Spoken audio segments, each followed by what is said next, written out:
আসসালামু আলাইকুম এভরিওয়ান। চলুন আমরা কিছু বেসিক সেন্টেন্স এবং কিছু অ্যাডভান্স সেন্টেন্স যেটা স্পোকেনে অথবা রাইটিং এ কোনো কোনো ক্ষেত্রে আমাদের কাজে লাগতে পারে। আইএলটিএস যারা করছেন বা করবেন তাদের ক্ষেত্রেও কাজে লাগতে পারে। যেমন প্রথম যেটা বাক্য খুব রেগুলার এবং খুব নরমাল ইংলিশ, সেটা হচ্ছে I am tired. I am tired, এটাকে আপনি অ্যাডভান্সডে কি বলবেন? বলবেন আই এম ড্রেইনড।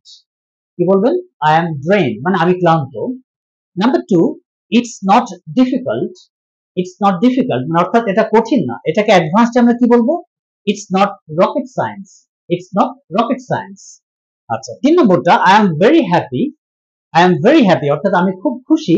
এটাকে আমরা অ্যাডভান্সডে বলবো হচ্ছে I am over the moon. I am over the moon. আচ্ছা, এরপর আই এম অ্যাংরি অর্থাৎ আমি খুব রাগান্বিত, আমার খুব রাগ হয়েছে। এটাকে আমরা অ্যাডভান্সডে বলবো I am pissed of. I am pissed of. The last but not the least is I am leaving. খুবই normal regular English, I am leaving। এটাকে অ্যাডভান্সডে আমরা বলবো I am heading out. I am heading out। কেমন লাগলো জানাবেন।